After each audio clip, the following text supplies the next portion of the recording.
এই সরকারের সুন্দর একটি পরিকল্পনা আছে, আমরা যা ইউটিউবে দেখেছি। তো এই সরকার এই পরিকল্পনাগুলো সুন্দর মতো সফল করবেন আশা রাখি। তখন আমাদের দেশ, আমাদের এই প্রিয় বাংলাদেশটা অবশ্যই এগিয়ে যাবে। সারা পৃথিবীতে প্রতিটা মানুষ অর্থনীতির জন্যই কাজ করে।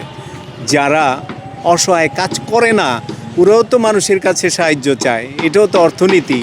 অর্থনীতি ছাড়া তো হবে না। যিনি অর্থের নীতিটা বুঝতে পারবেন, তিনি দেশের জন্য, মানুষের জন্য কাজ করবেন। আরেকটা জিনিস আমি এখানে বলতে চাই, উদাহরণের সাথে মিলাতে চাই এটা। যেমন ধরেন আমি 5 তলায় সিঁড়ি দিয়ে উঠব, বেয়ে বেয়ে উঠব। আমি ধরেন চোখে চেয়ে একটা সিঁড়িতে একটা ধাপে পা দিলাম, তারপর সাইডে যে রেলিংটা থাকে ধরার, ও চোখ বন্ধ করে আমি শুধু হাঁটতেই থাকলাম, একটা পা, একটা।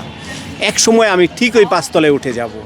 তাহলে ছোট্ট ছোট্ট যে পদক্ষেপগুলো হচ্ছে অর্থনীতির জন্য, প্রতিটা মানুষ যদি আলাদা আলাদাভাবে কাজ করে, যেটা এখানে দেখতে পাচ্ছি, যেমন একটা স্টল তৈরি করছে, এখানে কত লোক কাজ করছে। একজন তার কাটা মারছে, একজন রং করছে, একজন টিন লাগাচ্ছে, একজন এরপরে ওই স্টলটা সুন্দর একটা রূপ নিচ্ছে। ওখানে যদি একটু ভাবে যে আমি এটাকে একটা সুন্দর ডিজাইন করব, কল্পনা, বিজ্ঞানের আগে কল্পনা আসে, আপনারা জানেন।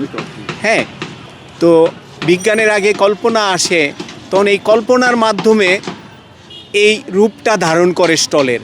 আর ওখানে যখন স্টলটা সুন্দর থাকবে, তখন ওখানে ক্রেতারা যাবে, অর্থনীতিতে চাঙ্গা হবে, ওই স্টলটার বইগুলো বিক্রি হবে। এটা আমার ধারণা।